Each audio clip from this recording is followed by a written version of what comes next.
Molo Sanbonani, hello, how's it? Welcome to vlog 36, only on the Big Daddy Liberty Show. I am Big Daddy Liberty. Welcome to the show, guys. This will be a relatively quick one. It's just a vlog. I hope you guys can hear me clearly. Um, yeah, the numbers, guys, the numbers. Incredibly depressing. Incredibly depressing if you are someone who, sure, I don't even know where to begin with this one because, again, as I said, it is incredibly depressing, especially if you're someone who cares deeply about South Africans and the welfare of South Africans, particularly families in this country. I talk a lot about my values and what I really stand for and what really matters most to me. And that's, the idea of a society that draws its values, shared values from faith, the love of the flag, our country, not government, but the flag, um, our love of family, and the fact that we as individuals do anything and everything for the benefit of family, and of course, freedom as the greatest political value that we can ever strive for in our society. To then read the numbers that have come out today, the latest numbers of basically Q1 of unemployment, just it breaks your heart because you know that the people who are bearing the brunt of those numbers, I mean, once you move beyond the numbers and you realize who you're talking about and that there's actually people behind those numbers, then you realize that, this is, yeah, I don't know where to begin with this one, as I said. Guys, welcome to it. Again, I'm not going to be more than 15, 20 minutes. It's just a vlog, but I wanted to give my thoughts on this because, again, this is the fight we're waging. When I talk about, going into communities and literally rallying South Africans behind ideas that can build a nation, that can build an economy, I'm talking about stopping a situation where these are the numbers that define our country. There are real world implications for the ideas that your politicians follow in a society. There are real world implications for that. And you see that in numbers like these. So I'm going to unpack it very briefly for those who may perhaps don't know what the latest numbers were. I'm going to briefly unpack them.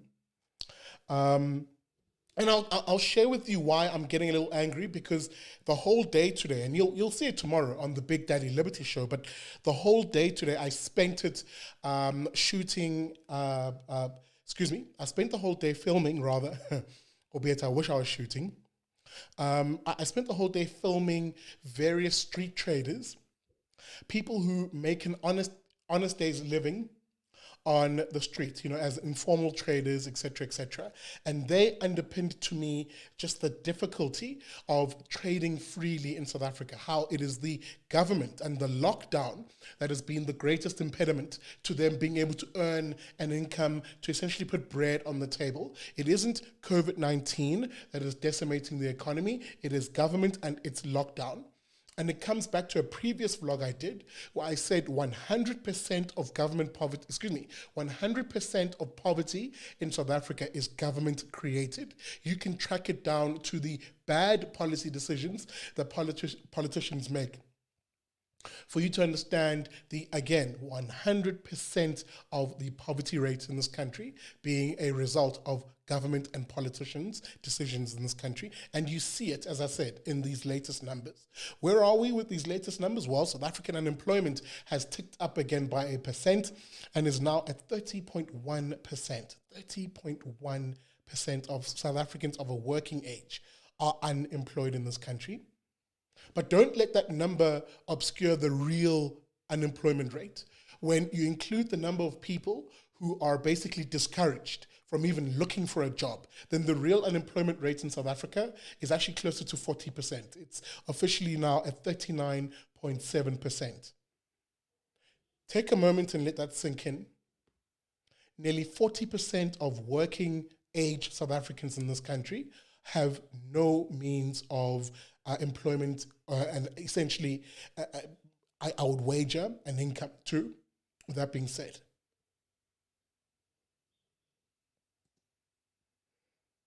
these are fellow South Africans, people like you and me, people with ambitions, dreams, people who aspires to things in life. Yet they are relegated to grinding poverty. And the politicians, where are they? Oh, they're living it up. They're having a great time. So great, in fact, that they literally saw themselves as all-powerful, making arbitrary decisions. Even as the country burns and people find themselves facing starvation, hunger, politicians are having a grand old time, making up all sorts of rules, further entrenching their power, with no regard really for families, with no regard really for individuals in this country. And let me circle back, because I said it in a previous vlog here, that there needs to be consequences and repercussions for politicians who literally make the lives of individual South Africans, for families, difficult. And until you have a culture, a political culture in this country where we mete out consequences and repercussions for politicians, nothing will change. There are children in this country who have literally grown up to become of adult age, having never seen a parent wake up to go to work, ever. Aibo. Hey, let me say that again. Let it sink in. There are children growing up in South Africa, children who have grown up in South Africa, who are now of adult age, who have never seen a parent wake up to go to work. That is the reality of the country you live in. And then we wonder why. We wonder why South Africans at a local level are becoming incredibly frustrated, incredibly angry. We are relegating mothers, fathers of households to the shame of coming back home and saying, I'm sorry, I have nothing to offer the family tonight for dinner. Because in the formal sense, in the formal economy, there are so little opportunities for them. The same people who, by the way, are also failed and were failed by the education system in this country, which produces so ill-equipped a young person that the prospects of them even being employable are slim to none for some people. Guys, it is a perfect storm. I don't know if you guys saw that movie with George Clooney and, I forget his name, but the Perfect Storm, where they sailed into this storm where there was two systems that came together, two massive weather systems, hurricanes that came together, and they were in the middle of that.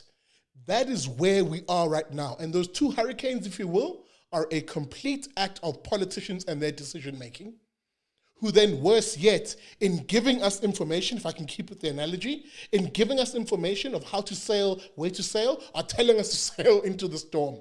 Aibo. There is something wrong fundamentally in a society where we trust politicians who are literally crippling individuals and crippling families, and there are no political repercussions for them. That's what I'm saying to every single South African we need to work on. That's what the ground war that I'm embarking on is about.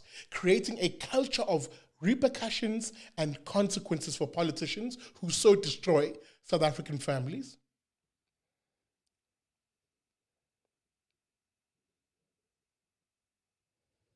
Wow, I can actually feel my blood literally boiling. Well, not literally, I should stop saying that.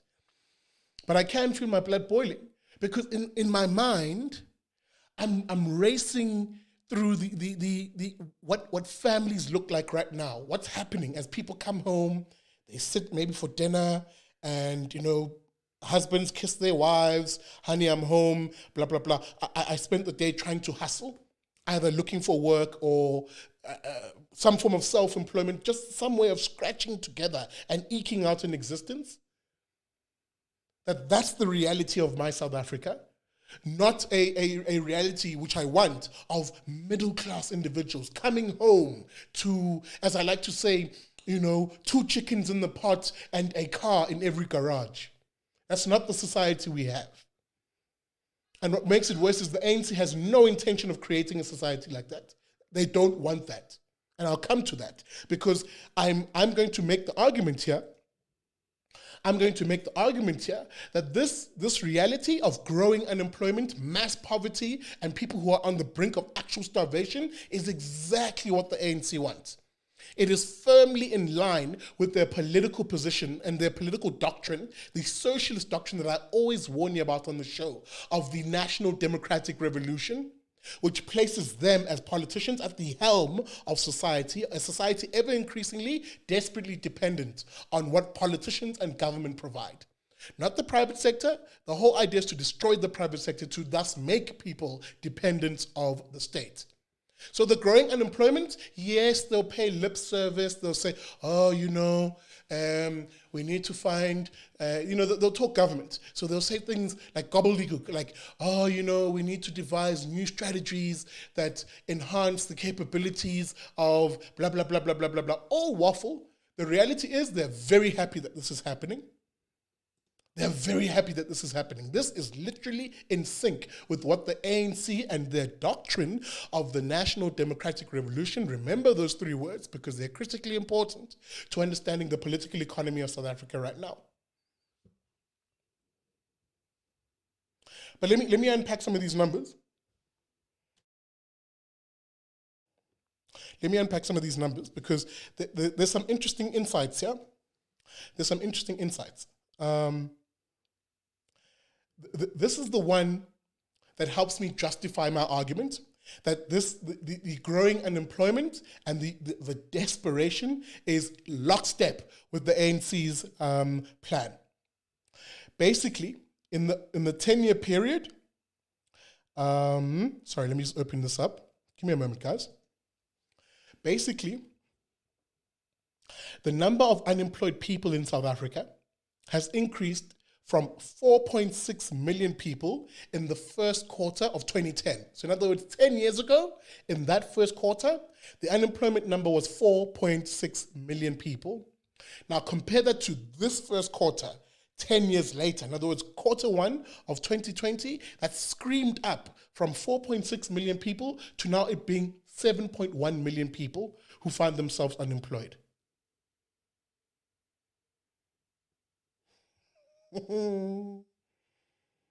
Hey, where my dot?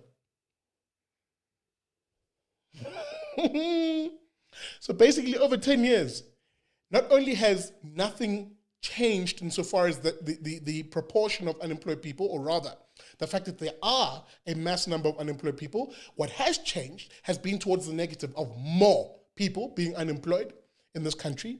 In other words, if you compare this quarter to the first quarter 10 years ago, where the proportion of those in long-term unemployment has basically increased from 64% in 2010, same time, to now being 71.7% in Q1, in other words, quarter one of 2020. That's the reality. We've had 10 years, basically, of a massive increase in the number of people who are unemployed. Again, that tells you that this is lockstep with the strategy of the ANC. Yes, they may not say it. They may not say that, oh, yeah, we're out here looking to create unemployment. But essentially, the actions of politicians speak louder than the words and the intentions of politicians. And I've always said this. I've always said this as a baseline for how you analyze the politics in South Africa. Do not judge politicians by the intentions and their words. Judge them by their outcomes and their actions. That's where you see the real story of what's going on in this country. So that I dare anybody who is a zealot, a supporter of the ANC to come out and say, oh yes, this is fantastic. This is wonderful. This is exactly what we voted for. It's now time that those individuals, we look at them with very sharp scrutiny and say, what exactly are you voting for here? What's the end goal here? Because it isn't what you're saying. In other words, it isn't the intention of what the ANC says it wants to do. Clearly not. And you cannot continue to believe the blah, blah, blah, the waffle from politicians.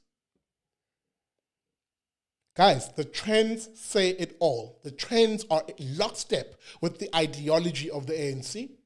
Not the rhetoric, not what they say when they're in the news and the fake news, mainstream media basically parrot the intentions of the ANC. Oh, the ANC is so great, it now has this plan. Oh, the ANC is so great, they'll say. Oh, now we have Cyril Ramaphosa. He's this wonderful businessman. He understands how to create jobs. Poppycock, nonsense. Absolute nonsense. Why? The data is beginning to show the story. The data is showing the story. The evidence, the actions, as I said, are telling the story. But let me move on. And again, don't take it from me. Look at the breakdown of the data when you then go province by province by province, and you'll see the trend. You'll see the trend. In almost every single province that is run by the ANC, because of the 9 provinces, 8 are run by the ANC, 1 is run by the official opposition party in this country, the Democratic Alliance. In all 8 of the provinces that are run by the ANC, the numbers are a bloodbath, absolute bloodbath. Eastern Cape, 40% of people there unemployed. And I'm using, by the way, the limited definition, i.e. the official definition. I'm not even going to the expanded definition, because if I look at the Eastern Cape and I use the expanded definition, nearly 50% of people there are unemployed. Nearly 1 in every 2 people have no job. That is insane. That is insane. That is the realm of revolution, where people take to the streets and say enough. And by the way, they do, by the way. Let me not pretend as if that doesn't happen in this country. Free State, expanded definition, 44% of people there, no jobs. Mpumalanga, 43% of people, no work. Northwest, 45% of people, no work. Gauteng, the economic hub of the country, 36% of South Africans in this province have no work. Northern Cape, a province that barely has 1.2 million people, 40% of people in that province have no work. KZN, 43%, Limpopo, 44%. One province that isn't run by the ANC, 24%. Look at that vast difference between a DA-run province and the rest of the country that's run by the ANC. Again, I'm not shilling for the DA. I really, hashtag politicians are still trash, regardless. Hashtag politicians are trash. But again, the numbers, I'm going straight off of what the numbers are telling us, where the DA is heads and shoulders better than the rest of the country. Again, underpinning the difference in ideology, by and large, because there are some things I can niggle on in this regard. But again, as I said, I'm going on the results and the data, where the official unemployment figure in the Western Cape is 20%, essentially 21%, compared to the rest who are in the 40s, basically, high 30s and 40s. Guys, ideas matter. Ideas matter. This is why I talk about the battle of ideas, and why it's critically important that if you're going to do the groundwork in South Africa, it has to be based on the battle of ideas theory. The idea that you can only change a society that is at a point of crisis like ours by injecting the greatest volume of ideas into that society with the view of changing it. If you do not do that groundwork, then this continues, and your ideological and ideas opponents, if I can call it that, gain and continuously hold the high ground, as the ANC does, as parties like the EFF do. And those of us who advocate for liberty will always be on the back foot. Why? Because no one wants to do the groundwork, which is where it matters. Because nothing will change unless you go out there and you literally convince South Africans that it is far better. I don't care who you vote for. Here are the ideas, though. Back the ideas, so that you make it politically profitable for even a bad politician to do the right thing. That is actually what you want. Because that answers the question that a lot of people say, oh, but Big Daddy, why don't you run for politics? And, who would you vote for? And the point I always make when I say that I wouldn't run in politics is that what it really comes down to is first winning people on the ideas. Otherwise, you become just another political character who comes and goes. But ideas, they remain. They remain. So as I conclude my thoughts on this, because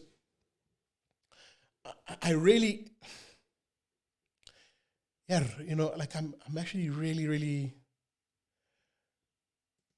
I'm in two minds about saying this, and maybe I shouldn't say it.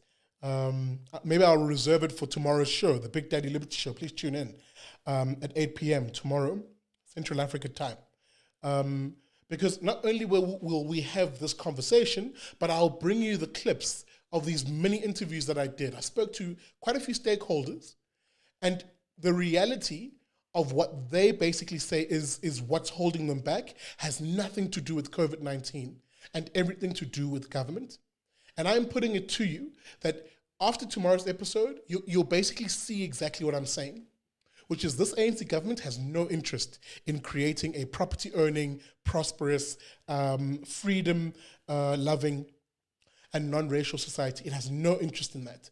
What it wants to do is create a divided, weak, poor, and essentially propertyless society where they are in charge, where they are in control, where if you want anything, and if you want even just a basic existence, you have to go hat in hand to politicians begging for it. That's what the politicians in this country want, and that right there is lockstep in line with the National Democratic Revolution, the idea that a populace has to be dependent on what Marx calls the vanguard of the poor, which is what the ANC sees themselves. And the vanguard of the poor, of course, being the central authority in a society, textbook socialism, textbook communism, if you will. It's terrible. All right, I'm just going to keep an eye on the comments just to see, if there's any sort of questions or anything you guys are bringing up. But this is really what I had to bring up, which is for you to understand that when you see the unemployment numbers ticking up, that it's not an accident. It is almost purposefully designed. Or at the very least, if it isn't a function of design, it is something the ANC is happy to let happen because it's still within the step of what they're trying to achieve. And here's the kicker. Here's the kicker. I reminded myself of my notes. Here's the kicker. What you're seeing now in these numbers is nothing compared to what we're going to see in quarter two. Remember, these numbers are tracking quarter one of 2020. Quarter two of 2020 begins to take into full consideration the effects of the lockdown. And notice how I said it's the effects of the lockdown, and I didn't say it's the effects of COVID-19, because that's the other thing we need to shake the habit of. And you see a lot of the mainstream media do it. Oh, the economy has been devastated by COVID-19. No, it hasn't. The economy has been devastated by politicians in South Africa who, on the one hand, had already destroyed it to the point where we entered the lockdown in a recession, number one. And number two, the very lockdown itself is a trash idea, which then literally added some of the final nails to the coffin of the SA economy. Poverty in South Africa is 100% created by politicians and their decisions.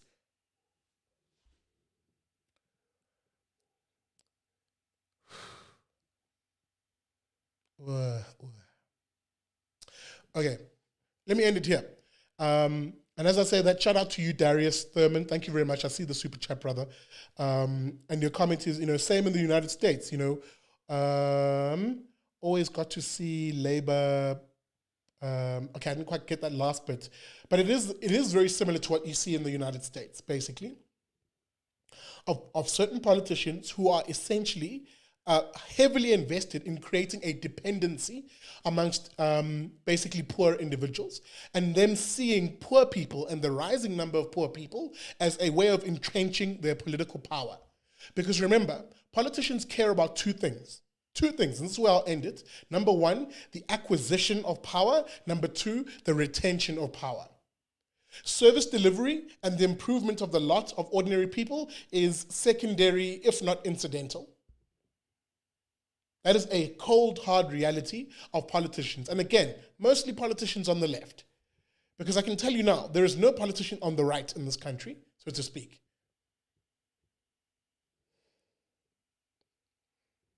Anyway. Guys, I'm just going to check out, maybe if there's 2 or 3 questions. Otherwise, I'm going to wrap it up here. Okay. Thanks, Darius. I see now. Labour participation rate, count people, not unemployment. Yeah, I would agree. And again, thanks for the super chat, brother.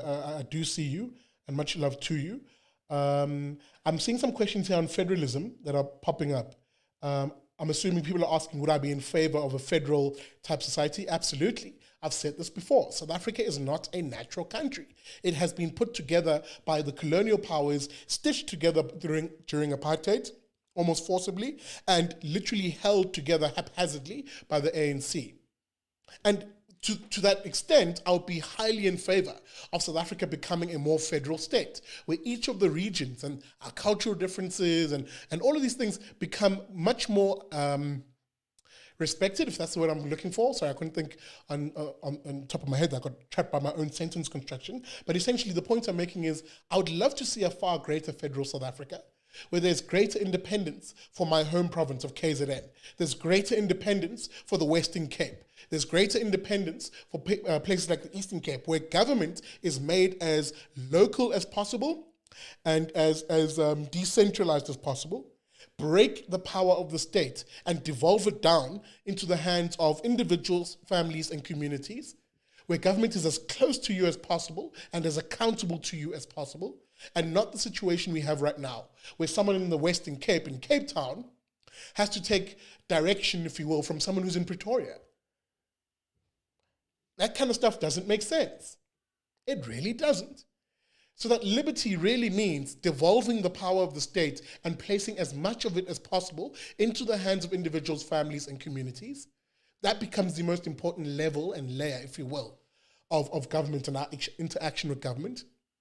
Because I can tell you now, that kind of system would go a long way in beginning to address the deficiencies we're seeing right now of expecting a central government to fix unemployment issues in this country.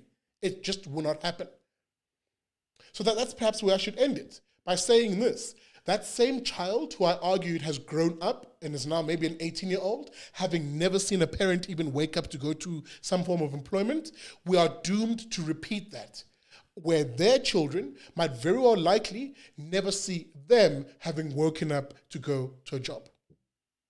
That is the sad reality of what we're doing to fellow South Africans.